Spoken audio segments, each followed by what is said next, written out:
Bonsoir à tous. Tout de suite, les titres de cette édition. Tours, ville la plus verte de France, avec le plus de parcs, jardins et espaces verts accessibles. C'est ce que révèle un classement qui vient d'être publié. Reportage dans quelques instants. Les journalistes sont-ils mal aimés? À l'occasion de la deuxième journée des Assises du journalisme de Tours, nous avons cherché à savoir comment les Tourangeaux percevaient les métiers de l'information. La réponse dans ce journal. Événement national, la semaine de l'artisanat s'invite en Indre-et-Loire jusqu'à demain avec une opération baptisée Artisan d'un jour. L'occasion pour une célébrité de passer une journée dans la peau d'un artisan. Nous verrons ce que ça donne quand un sénateur devient fabricant de yaourt. Les images dans quelques instants. C'est un classement qui tombe à point alors que les beaux jours reviennent. Selon l'Observatoire des villes vertes qui vient de le publier, Tours fait partie des villes les plus arborées. Elle est même première en termes de patrimoine vert accessible au public, juste devant Strasbourg et Caen. Les détails avec Florent Clavel. On les aime pour s'y balader, courir, déjeuner et parfois même soulager une envie pressante. Les espaces verts à Tours, un second lieu de vie quand les beaux jours reviennent. Ce midi, un agréable 24 degrés vient caresser la cime des arbres. Ici au Prébande, on vient à peu près 2 fois par jour. Une fois le matin, une fois l'après-midi. Moi, ce que j'apprécie, c'est la nature, les arbres, les fleurs et les animaux aussi. On se régale à voir les canards, les poules d'eau. Ça permet de prendre l'air un petit peu sur la pause déjeuner et puis de profiter du beau temps et du parc. Surtout les prébendes, c'est qu'on a un sol qui est assez souple et ça fait du bien pour les articulations. Comme celui des prébendes, Tours compte une trentaine de parcs. Cette richesse, l'Observatoire des villes vertes la souligne dans son dernier classement. La capitale de l'Indre-et-Loire est même première pour son patrimoine vert. 100 mètres carrés de verdure en moyenne par habitant, c'est 2 fois plus qu'au niveau national. Un patrimoine qui va des jardins aux îles de la Loire, en passant par les voies végétalisées du tramway.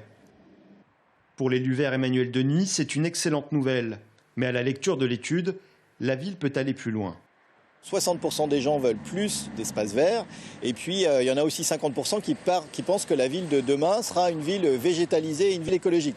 Ça veut dire qu'il faut continuer à investir plus. On n'est pas dans les premiers au niveau des investissements pour les espaces verts. Et puis aussi, il faut continuer à travailler sur la promotion de nos espaces verts. La bonne nouvelle dans tout ça, c'est que le vert, ce n'est pas seulement joli. Vivre à proximité réduirait de 25% le risque de dépression. Autre miracle, dans le secteur immobilier, la chlorophylle se transforme en or. Jusqu'à 10 000 € de plus-value si votre logement regarde un parc.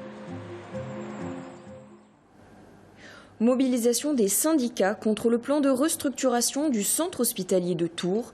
Un plan qui prévoit le regroupement de toutes les activités sur 2 sites au lieu de 5 actuellement et surtout la suppression de 400 postes.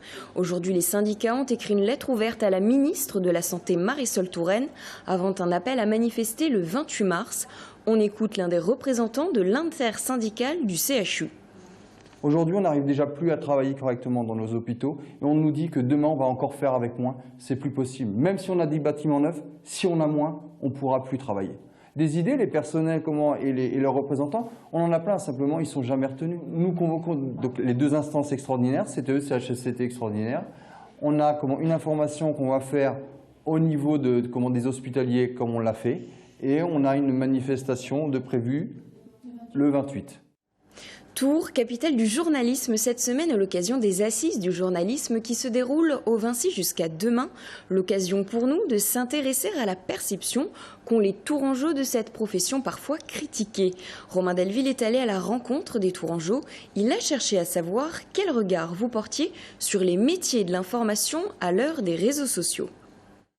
À travers des tables rondes, des conférences, des débats, il y a ici au Vinci des dizaines et des dizaines de journalistes qui réfléchissent sur leur métier aujourd'hui et sur le journalisme de demain. Et pourtant, les journalistes sont de plus en plus critiqués, conspués, voire agressés. C'est le cas par exemple dans certains meetings pendant la présidentielle. Alors pourquoi les gens n'aiment-ils plus les journalistes? Est-ce que vous avez confiance en ce que disent les journalistes? À moitié. Il faut analyser sur plusieurs médias avant de se faire une idée fixe. Voilà. Beaucoup à prendre à laisser. Hein. Il y a forcément un petit peu de vrai, mais ils ne peuvent pas dire ce qu'ils pensent vraiment.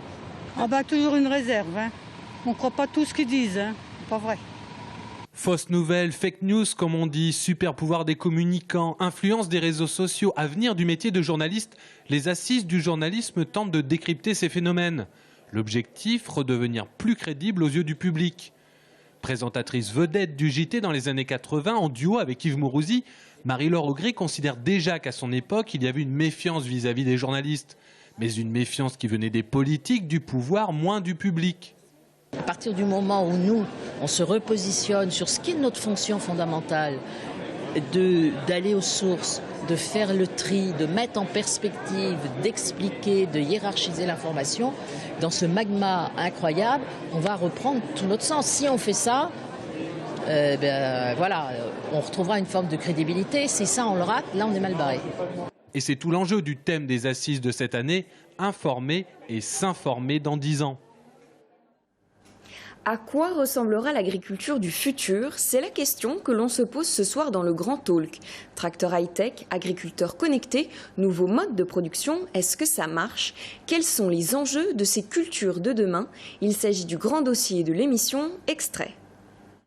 Faire pousser des salades ou des fraisiers sans terre, sans soleil et avec peu d'eau, c'est désormais possible. Pour moi, l'agriculture du futur, j'espère que ça ne sera pas ce qu'on vient de voir, mais ça existe. Ça va en faire partie, de toute façon. Oui, alors je pense que dans des métropoles, effectivement, d'ailleurs, c'est pas forcément sans soleil, ça peut être dans des serres. Simplement, effectivement, ça optimise l'espace. Là, c'est un exemple, effectivement. C'est ça, donc sur 3 mètres carrés, au lieu de mettre 20 salades, voilà. on en met 180. S'il reste des hommes sur cette planète dans 100 ans, je pense qu'ils mangeront nécessairement bio, local, avec une agriculture qui régénère les écosystèmes, qui lutte contre le dérèglement climatique et qui préserve la santé des gens. Le Grand Talk ce soir, 19h30 et 23h sur TV Tour Val-de-Loire. Quand un sénateur devient pour une journée fabricant de yaourts, c'est ce qui vient d'arriver à Jean-Jacques Filleul, le sénateur PS d'Indre-et-Loire. Il a participé aujourd'hui à l'opération Artisan d'un jour, organisée dans le cadre de la Semaine de l'artisanat. Il s'agit pour les artisans de sensibiliser le grand public aux 250 métiers de l'artisanat et les élus aux problématiques de ces métiers. Reportage à Neuilly-le-Brillant, près de Descartes, d'Amanda Boyer-Rivera. C'est l'exercice tant redouté des hommes politiques. Qu'est-ce qu'il faut que je fasse? Donc là, en fait, vous prenez les pots. Ah oui, c'est vraiment pas compliqué. Ah non. Ici, le sénateur Jean-Jacques Filleul, en blouse blanche, chaussons et charlotte sur la tête, doit ranger les pots de yaourt artisanaux, tout en suivant la cadence de la conditionneuse qui remplit 4 pots par minute. L'ancien maire de Montluy-sur-Loire se prête volontiers au jeu. C'est l'occasion aussi de faire connaître les réussites artisanales de la Touraine, très important. Il y a 7 ans, cette entreprise laitière s'est lancée dans la production de lait, yaourt et riz au lait. Cependant, malgré une croissance continue de leur chiffre d'affaires, la famille se plaint des lois énormes qui pèsent sur leur quotidien. On est obligé de payer quelqu'un qui va au jour le jour suivre la loi pour pouvoir nous la faire appliquer. Et il y a des choses, c'est une aberration. On ne peut pas, tout simplement, on ne peut pas appliquer ça. Alors, je veux bien qu'on soit, on va dire, fliqué, mais fliqué intelligemment, avec des choses que l'on peut appliquer. Formidable coup de projecteur, mais aussi occasion en or de rompre la glace. Donc en fait, on peut mettre 400 kg de charge. 400 kg quand on transporte du lait, ça fait 400 litres de lait, c'est rien. C'est rien. Même une palette de yaourt, ça fait 300-350 kg. Alors qu'en Allemagne, eux, ils peuvent charger 3 tonnes 5. En Allemagne, ils sont autorisés, les camions, les mêmes camions que nous, ils sont autorisés à 5 tonnes 5.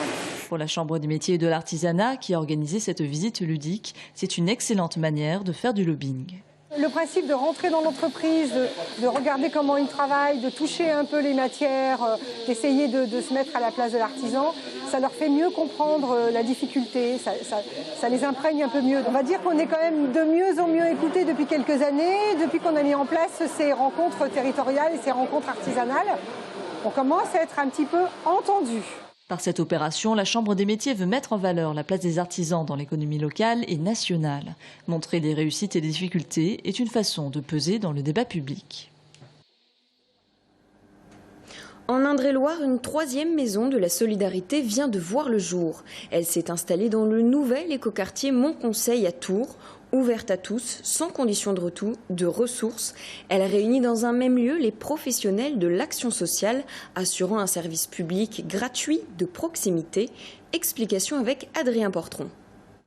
Avec plus de 8000 accueils physiques par an, la Maison départementale de la solidarité informe et accompagne toute personne dans ses démarches avec l'aide des professionnels de l'action sociale.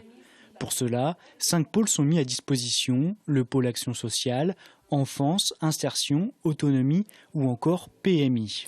La mission, c'est de répondre aux besoins urgents, parce que souvent c'est l'urgence de l'usager à son problème.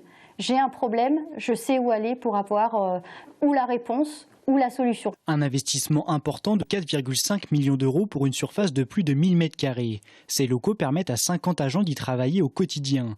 L'efficacité d'un tel regroupement est d'offrir une porte d'entrée unique vers les services de solidarité du conseil départemental. C'est notamment le cas pour le pôle de protection maternelle et infantile. Son but, l'accompagnement et la prévention santé des enfants de 0 à 6 ans. Son équipe est composée de 8 personnes, englobant médecins, sages-femmes, péricultrices, infirmières ou encore conseillères conjugales. Un groupe très souvent en déplacement dans les domiciles ou encore les écoles, ce qui permet un vrai contact avec l'usager.